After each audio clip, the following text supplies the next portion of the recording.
coup d'État au Dahomey. Nous l'avons appris cet après-midi, il a eu lieu cet après-midi d'ailleurs. Le président Ahoma Degbe a été renversé aujourd'hui par l'armée. Le Dahomey ne peut pas avoir 3 présidents. La France a plus de 55 millions d'habitants, j'espère, je crois bien.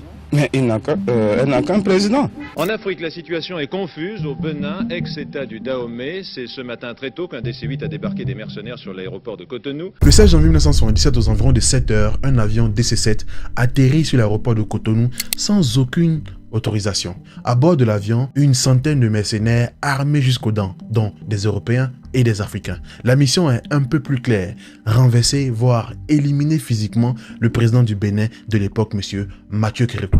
Dès leur atterrissage, les assaillants vont échanger des tirs avec les soldats béninois stationnés à l'aéroport. Et dès cet instant, l'alerte sera donnée à travers la ville de Cotonou et la contre-offensive sera organisée afin de repousser ces mercenaires venus de l'extérieur. Dans leur fuite, ils vont laisser des éléments importants pour la suite de l'histoire.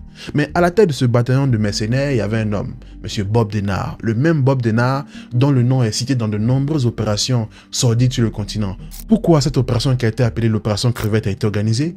Qui était derrière tout ça? Mais surtout, comment le Bénin a réussi à repousser une attaque aussi bien structurée et aussi bien organisée. Ensemble, plongeons dans l'histoire de l'opération Crevette. Asseyez-vous confortablement, prenez un petit verre de jus d'orange, je suis en repli de stock, éloignez-vous de tous les appareils électroniques. L'histoire de l'opération Crevette, c'est maintenant. Bonjour, je suis Mr. Arès, bienvenue sur ma chaîne YouTube. Ici, on parle de culture afro, d'histoire afro et de géopolitique afro. Si tout ça vous parle, n'hésitez vraiment pas à vous abonner. Nous sommes à la 6e vidéo de notre série de 20 vidéos en 30 jours. Donc, n'hésitez vraiment pas à vous abonner, à partager massivement. Avant de continuer la vidéo, comme d'habitude, on fait une courte pause pour notre partenaire du jour, Godax. Godax est une plateforme de vente de chaussures authentiques à des prix abordables, offrant un large catalogue de marques, hommes et femmes, le tout fourni avec des certificats d'authenticité. Pour effectuer vos achats, rien de plus simple. Vous pouvez le faire via le site godax.com ou l'application mobile Godax disponible sur iOS et Android. Avec Godax, vous avez également la possibilité de commander des chaussures qui ne figurent pas dans le catalogue en passant par des commandes personnalisées sur Instagram. Vos chaussures sont livrées rapidement et partout dans le monde. N'hésitez donc pas à aller sur Godax pour choper vos chaussures. Godax, la marque d'un style individuel.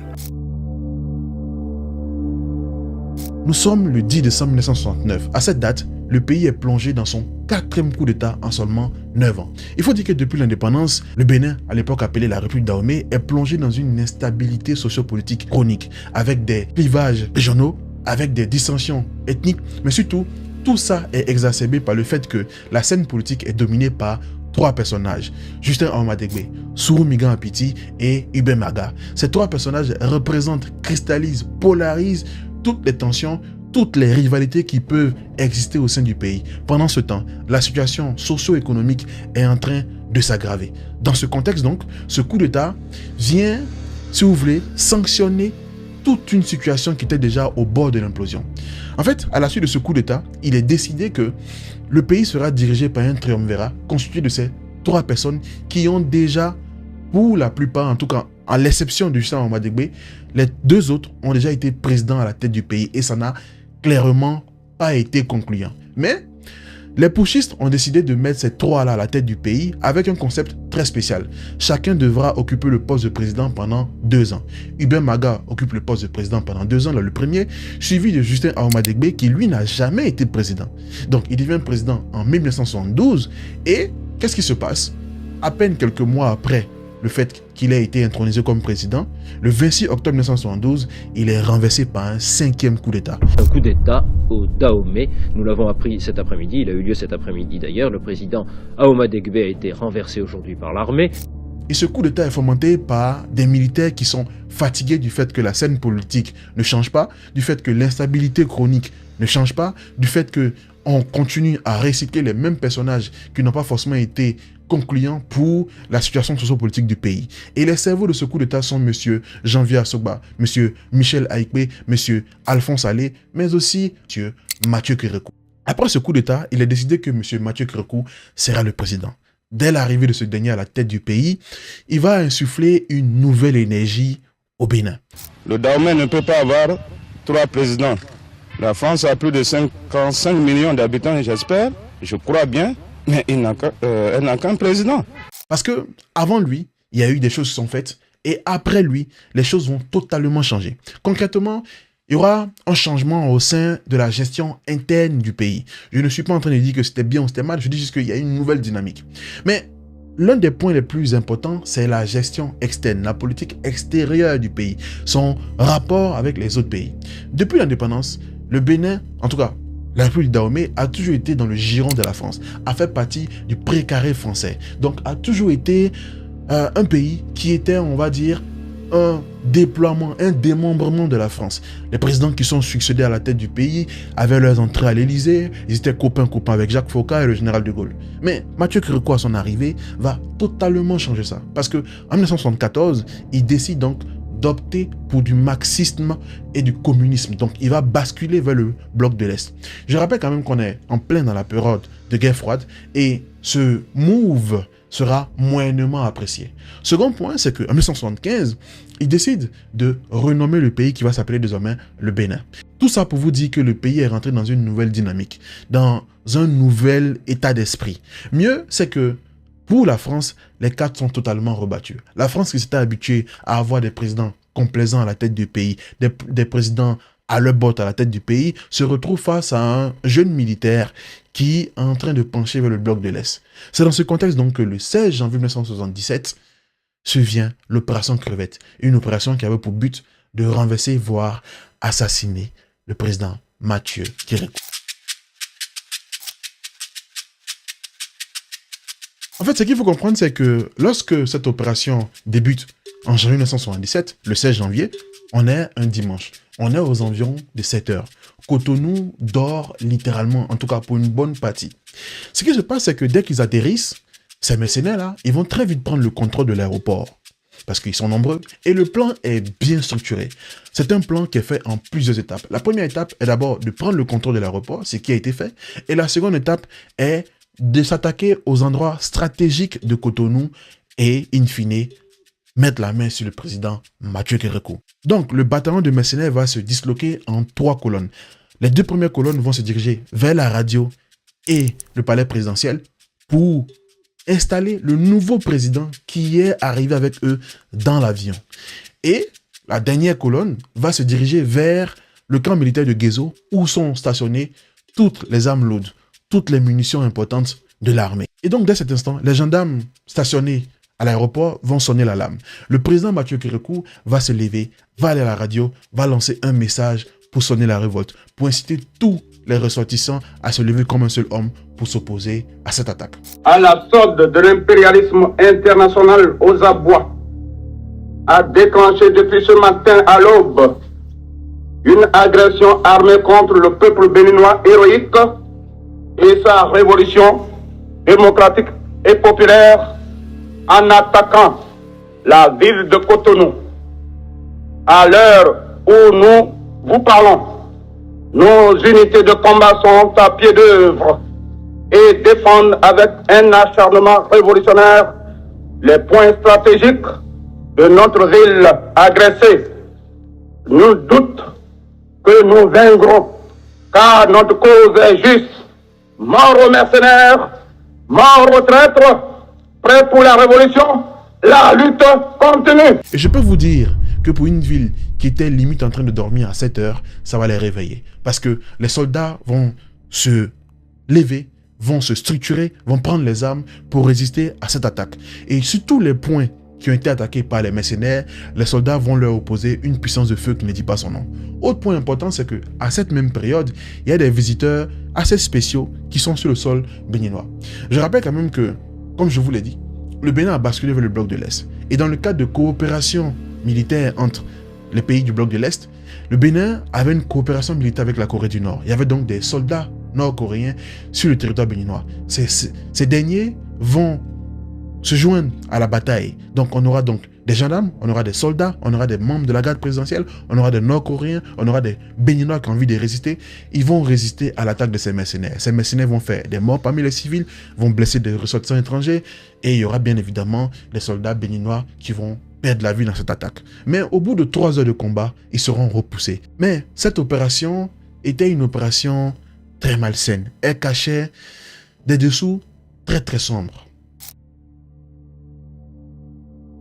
après la victoire, après avoir repoussé ces assaillants, l'heure était au bilan. L'heure était à la recherche de réponses pour certaines questions. Qui était derrière cette opération? Et vous allez voir que dans leur fuite, ces assaillants ont laissé des éléments qui vont permettre d'avoir un début de réponse. En fait, dans leur fuite, ces fameux assaillants ont laissé des éléments très importants. Premièrement, des armes françaises. En soi, avoir des armes françaises ne signifie absolument rien. Parce que comme je vous l'ai expliqué dans l'histoire du Soudan, lors de la guerre d'Afghanistan, le bloc de l'Ouest a utilisé des armes soviétiques juste pour brouiller les pistes. Donc ça ne veut absolument rien dire. Second point, c'est que dans leur fuite, ils ont laissé une caisse contenant des documents très importants qui leur permettaient de mettre la main sur Mathieu Kérékou. Sauf que cette caisse, au final, a permis à Mathieu Kérékou, à ses soldats, d'avoir un début de réponse à leurs questions. Dernier point, c'est que dans leur fuite, une fois de plus, ils ont laissé un soldat, un certain Ba Alpha Umaru, un Guinéen qui faisait partie de ces mercenaires. Et croyez-moi, ce dernier sera capturé et sera très loquace. Tous ces indices, tous ces éléments récupérés, mis bout à bout, vont permettre d'avoir un dénominateur commun. Le Gabon. Le Gabon de monsieur Omar Bongo. Mais la réalité, c'est que dans cette histoire, le Gabon n'était que la face visible de l'iceberg. En fait, l'opération Crevette était le fruit d'une mutualisation d'entités qui avaient un dénominateur commun, un intérêt commun, une haine viscérale pour M. Mathieu Kérékou. Je m'explique. Quand M. Mathieu Kérékou bascule vers le bloc de l'Est, on est en plein dans la guerre froide. La France le prend très mal. Très mal. Et donc, elle décide de sévir. D'autant plus que l'alibi de la défense de l'évolution du communisme sur le continent africain a longtemps été utilisé par la France pour assouvir ses intérêts géopolitiques, ses intérêts économiques dans la sous-région. Donc naturellement, c'est une occasion parfaite pour taper Mathieu Kérékou sans que personne ne veuille brancher, très clairement. Mais il faut savoir une chose, c'est que il n'y a pas que la France dans cette histoire. Il y a également le Maroc. En fait, à cette époque, le Maroc est enclin à un conflit qui dure depuis déjà de longues années, un conflit qui est encore d'actualité. C'est concernant la zone du Sahara occidental. Et dans cette zone, il y a un conflit entre le Maroc et une entité appelée le Front Polisario. Et Mathieu Kérékou a ouvertement pris position dans ce conflit en soutenant le Front Polisario. Certaines langues même disaient que Mathieu Kérékou les aidait en termes de logistique. Quoi qu'il arrive, le Maroc, en réponse à tout ça, décide également de sévir. Autre point, c'est que à cette époque, dans une époque où la France-Afrique est déjà installée, les réseaux FOCA sont déjà installés, quand la France commence à avoir des problèmes, des frictions avec un État, généralement, certains États pro-français sur le continent africain ont également des problèmes avec cet État. Et c'était le cas parce que on avait M. Omar Bongo, fervent partisan de la lutte anticommuniste, qui était impliqué dans cette histoire. On avait M. Eyadema, qui, je ne l'ai pas dit dans la vidéo du Bénin, dans l'histoire de l'instabilité politique du Bénin, il était impliqué dans certaines histoires. Mais comme j'aime parler avec des preuves très tangibles, j'ai préféré m'abstenir. Et on avait bien évidemment, le nom de la Côte d'Ivoire, Abidjan et le président de l'époque. Donc, voilà un peu le contexte. Mais, concrètement, qu'est-ce qui se passe dans cette opération? En fait, ce qui se passe, c'est qu'à cette époque, à la tête de la France, il y a un président, Valéry Giscard d'Estaing. Le même Valéry Giscard d'Estaing qui, 2 ans plus tard, a diligenté la double opération Cabane et Barracuda pour renverser Bokassa et mettre à la place un président qui était arrivé avec un discours déjà écrit, en l'occurrence, M. David Dacko. Et là, naturellement, on voit qu'il y a des similitudes entre l'opération qui a été faite en Centrafrique 2 ans plus tard et cette opération, même si ce n'était pas en Centrafrique des mercenaires, mais il y a des similitudes. Et là, vous devez vous dire, mais il n'y a pas de similitude parce qu'on vient enlever un président, on n'a pas prévu d'envoyer un nouveau. Sauf que dans l'opération Crevette, dans l'avion, on avait envoyé un nouvel homme fort au palais, en l'occurrence un certain Gratien Pognon, inconnu au bataillon en tout cas. À mon sens, moi je ne le connais pas dans l'histoire du Bénin, mais en tout cas, il était censé occuper le poste de président pour un moment. Peut-être un autre allait arriver dans cette histoire. Tout ça pour vous dire que même Gratien Pognon, c'est là encore la face visible de l'iceberg. Mais comment cette opération s'organise? En fait, dès l'instant où il est décidé que l'opération va se faire, qu'on va en finir avec Mathieu Kérékou, notamment à la mi-1976, il faut maintenant la mettre sur pied. Dès cet instant, on fait appel naturellement à la personne qualifiée pour ce genre d'activité Parce que l'intérêt pour des États de faire appel à des mercenaires, c'est que les États ne sont pas directement impliqués. Et quand il y a des échecs, ils peuvent se protéger parce que leurs troupes ne sont pas directement impliquées. Et à cette époque, qui était doué pour faire ce genre de choses? Bob Denard. Mais Bob Denard, son implication n'est pas palpable dans l'opération. En fait, quand on prend les documents confidentiels qui ont été retrouvés dans la fameuse caisse, on voit qu'il y a un homme qui s'appelle le colonel Martin, qui correspond en réalité au nom de monsieur Gilbert Bouguereau, Gilbert Bouguereau correspond réellement à Robert Bob Denard. Donc le lien est fait. Mais cette opération d'une telle envergure, avec un avion, avec des armes modernes, avec toute cette logistique, ça a un coût. Est-ce que Omar Bongo, seul, juste pour des inimitiés, peut vouloir financer ce genre d'opération? La réponse est non. En fait, ce qui se passe, c'est que le Gabon, la France et le Maroc ont décidé de mutualiser les efforts pour financer cette opération. Bob Denard va donc toucher 450 000 $ qui ont été virés sur un compte suisse, qui lui ont permis de recruter des soldats, qui lui ont permis de les entraîner, qui lui ont permis de mettre en place toute la logistique. Et pour le recrutement, il ne fera jamais savoir aux mercenaires recrutés que c'était lui Bob Denard. C'est son nom d'emprunt qui fait office de nom, et il va même émettre un appel d'offres dans les journaux locaux pour un emploi. Il va donc recruter ces mercenaires africains et européens et ils vont aller au Maroc où ils seront entraînés. C'est seulement 2-3 jours avant qu'ils vont débarquer au Gabon. Gabon, à l'époque, était la plaque tournante des opérations de Bob Denard, notamment en Biafra et dans d'autres pays. Mais point très important, c'est que dans les documents retrouvés, dans des objets retrouvés, on retrouve des initiales ABB, qui correspond bien évidemment à Albert Bernard Bongo. Et donc, quand il recrute tous ces soldats qui touchent son acompte, la mission coûte plus d'1 million de $. Et on doit se demander où et qui va lui donner le solde de cet argent. Et c'est là que l'histoire est vraiment loufoque. Parce qu'il est prévu que, à la suite du coup d'État, lorsqu'il aura mis au pouvoir les nouveaux dirigeants du régime, ces derniers vont prendre l'argent du contribuable béninois pour les payer à hauteur de 530 000 $ pratiquement. Voilà les dessous d'une opération qui a été financée par la France, par le Maroc, par le Gabon, soutenue aussi par le Togo de Gnassingbé Yadema et la Côte d'Ivoire de M. Félix Houphouët-Boigny. Voici l'opération Crevette qui avait pour but d'éliminer Mathieu Kérékou. Fort heureusement, ils ont été littéralement humiliés. Grosso modo, ils ont été repoussés. Et je pense 1 ou 2 mois plus tard, il y a eu une mission de l'ONU qui est arrivée sur le territoire béninois, qui a fait des enquêtes. Et ces enquêtes ont conclu au fait que le Togo, le Gabon, le Maroc, la France et d'autres pays étaient impliqués dans cette histoire, dans cette opération Crevette. La team, détail très important pour la vidéo, il faut savoir que cette vidéo, je l'ai tournée aux environs de 5 h du matin. Je l'ai tournée 2 fois parce que la première fois, j'ai eu un souci de 4 mois, donc j'ai oublié un détail important. Il faut savoir que derrière ce coup d'État, les premières images de médias qui sont sorties, de médias français, ont dépeint le Dahomey comme bien évidemment un pays enclin à l'instabilité politique et que cette opération serait le fruit encore d'une tentative de coup d'État en interne. Why not?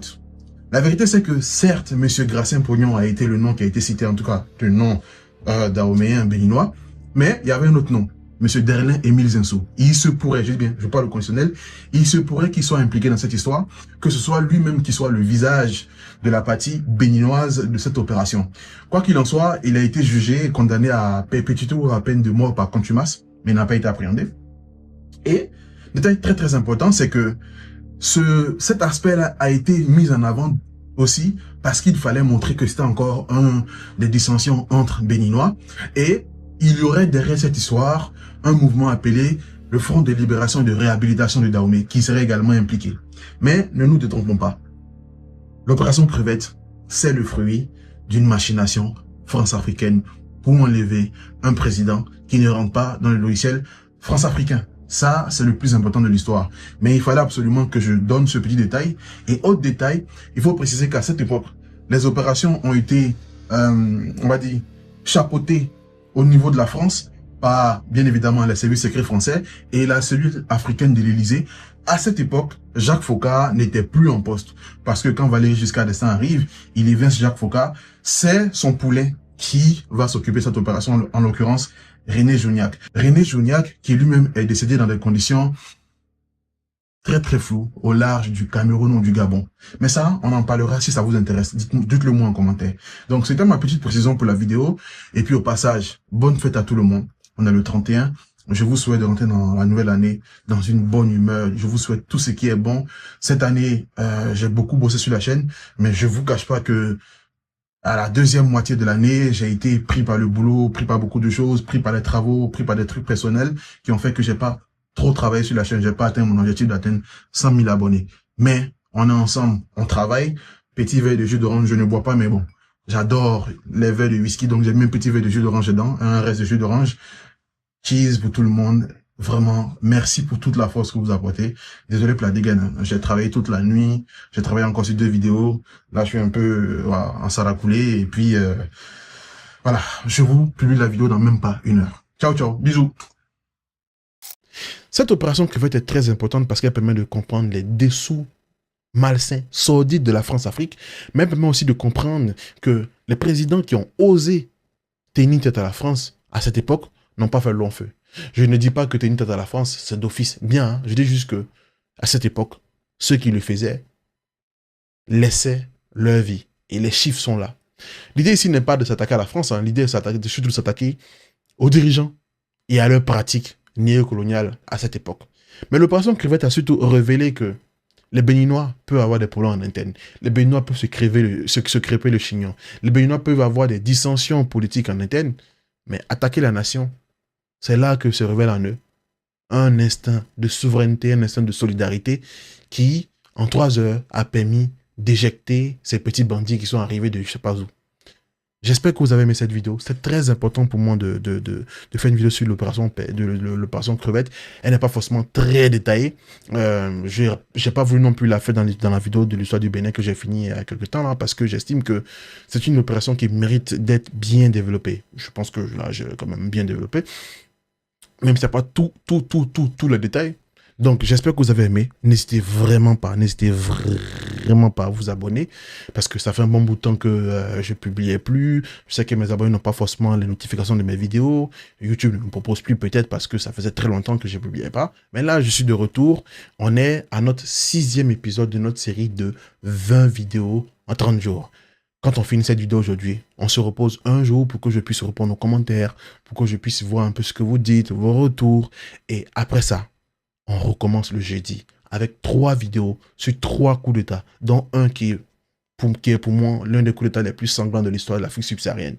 Quand on finit ça, dimanche, on fait la vidéo d'un pays où Bob Denard a également fait de sales besognes. Là-bas même, il a choisi ce pays-là comme le Bob Denard Land, littéralement. Donc j'espère pouvoir finir la vidéo de ce pays-là avant le dimanche prochain pour qu'on puisse ensemble la kiffer. Et après ça, on enchaîne la semaine suivante avec les vidéos. On va faire nos 20 vidéos en 30 jours. Ici, on est des bonhommes. À partir de la 15e vidéo, je vous préviendrai parce que on va faire une FAQ. Donc, je vous préviendrai. Je mettrai un lien à votre disposition ou sur Instagram pour que vous puissiez poser vos questions, pour que je puisse les regrouper. Et je vais demander à quelqu'un de les trier par question et j'y répondrai. Donc, portez-vous bien. Là, il est 5 h du matin. Oui, 5 h du matin. Et je suis en train de tourner la vidéo. Je vais aller me doucher. Je vais aller me coucher. Et quand je me réveille, je la monte, je la publie ce soir.